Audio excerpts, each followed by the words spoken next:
So you're about to make a mistake and it could cost you your whole company. If you're thinking about hiring, guys, please just pause and watch this video first, because what I'm about to say might save you 6 months of stress, turnover, and wasted salaries. And I'm going to give you 3 practical fixes that, by the way, you can walk away today and you're going to see an instant growth in terms of your team. Now, guys, just to be vulnerable here, if anyone has struggled with underperforming teams, yeah, it's me. I've read the books. I've implemented everything from these videos on how to be a better leader. I've watched the courses, and still I had a high turnover. And it didn't matter who I hired, they'd eventually slow down, right? Until I realized even A players are going to drown in B grade leadership. And yes, I was a B grade leader, and trust me, you probably are too. But let's break it down. I'm Fawaz, alhamdulillah, and I've built a holding company that's generated over $10 million. I've scaled multiple companies to 7 figures from Allah's fadl, of course, and our clients generate over $120 million annually. Every time you're trying to go to the next level, there needs to be a different version of you. You need to scale you in order to scale the business. You need to get you operating at a high level in order to get the business to operate at a high level as well. You need a system upgrade, just like we do for our clients who generate over $120 million collectively annually.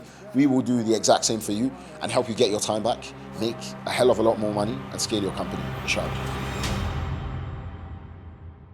So what I'm about to tell you guys isn't theory. It's what actually fixed it for me and for the founders that I work with. So when you say my team sucks or my team is bad, guess what? You're saying I failed to be able to effectively lead this team, right? And in the book, Surrounded by Idiots, he mentions if you feel like you're surrounded by idiots, you're probably the idiot. And I'll be honest, guys, I was the idiot in my company. Although, yes, I'm not saying my team didn't have problems and some people weren't just bad, hires. The truth is, they were bad under my leadership. I blamed the lazy Muslim labor market. I blamed time zone, bad hires, even my operations manager. Guys, I literally, for ages, was thinking about hiring an operations manager. I hired one and I wanted to sack him within 30 days. I expected excellence, but I hadn't enabled it. I hadn't actually created an environment for my team to thrive. You don't get high performance without high structure. So guys, here are the 3 things I did in order to change my team. And guys, wallahi, since I started doing these things, nothing has been the same in my company. So the first thing I actually did, guys, was I started to train my team. Right now, before you click off, I'm not talking about training them within their roles. I'm talking about weekly 90-minute sessions, not on tasks, but on the company, on the vision, on their mindsets. We train them to think like builders, not robots. Daniel Pink, in his book Drive, he mentions that people are motivated by autonomy, mastery, and purpose, not micromanagement. One of the concepts that we actually introduced is the concept of owning your own seat in the company, right? I told them how I don't allow anyone to sit on my seat because it's my seat. I'm the CEO and it's my chair. And I own that chair and I make sure I'm capable of being that chair. I told them you are the CEO of your domain, and it's the truth, right? My EA is the CEO of executive assistant. That is her seat, right? My operations manager, he's the CEO of operations. So this is where you start to enable them. You make them think like builders, not robots. I literally would split my board in half and tell them the difference between robots and actual builders, right? Guys who are leaders versus robots. And I told them, we're not here to babysit, we're here to build leaders. You see, we moved from micromanaging them to multiplying them, right? And guys, when you look at the Prophet ﷺ, there is no better leader than the Prophet ﷺ. Right? The Prophet ﷺ didn't just command, he cultivated. Think of the men that came from the Prophet ﷺ. Leaders like Umar bin Khattab, Abu Bakr radiallahu anh, right? All of these men, Ali bin Abi Talib, all of these men came from the Prophet ﷺ, nurtured them to become the great thing that they were. So the Prophet ﷺ wasn't just about commanding, he made great men. He built leaders from broken men. You stretch people, but you support them just as much. So yes, I'm still putting my team in situations where they're uncomfortable, that are difficult, but we give them that high support that enables them to achieve those things that they thought they couldn't achieve.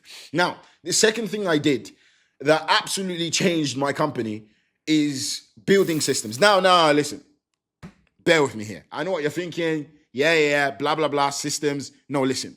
I thought hiring an operations manager would solve my chaos. It didn't, because he can't see what's inside my head. So what we used to do, we dump tasks on people, get frustrated when they did it wrong, and expect systems to just magically appear because I hired someone. What changed? I actually started building infrastructure. So role scorecards. Every single person in my company has a metric. My sales manager, he has a certain goal of sales metrics he needs to have. Everyone has scorecards. They understand what winning looks like. They understand what failure looks like. We literally made playbooks on every single role in the company. This playbook gives them, it's like a user manual on how to be effective at their role, right? So it shows walkthroughs for the repeatable tasks, things like SOPs, but also shows them the principles that they have that make their role key. We are doing far less meetings than we were doing before, by the way, for context, right? So I don't believe in this more meetings thing or, more micromanaging. No, we're doing a lot less. We're teaching people to manage themselves. You see, people don't rise to your expectations. They're going to fall to the level of your systems. Great businesses are built on systems, not superstars. You see, Allah commands ihsan even in structure. The Prophet ﷺ had assigned roles for companions during battles, expeditions, and even masjid construction. The point is, the Prophet ﷺ structured. He gave people clear roles, clear instructions, which is what allowed them to what? To prosper. When building Masjid al-Quba, the Prophet ﷺ delegated with clarity and praised those who followed with ihsan. He put people in roles that they could thrive in, right? Barakah doesn't come from effort alone. It comes from structured, intentional effort. Now, guys, the last one, my goodness, you know what? I'm going to have to flip off the cuff for this one, guys. This is super important.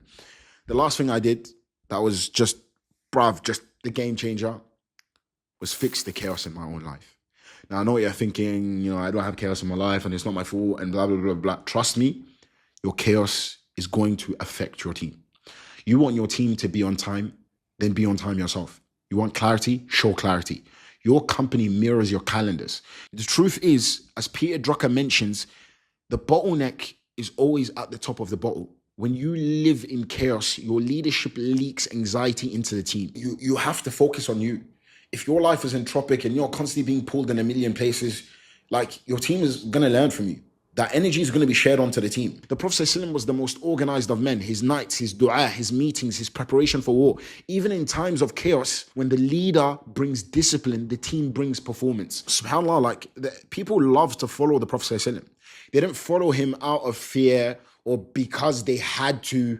They actually loved. They wanted to put their life on the line for the Prophet ﷺ.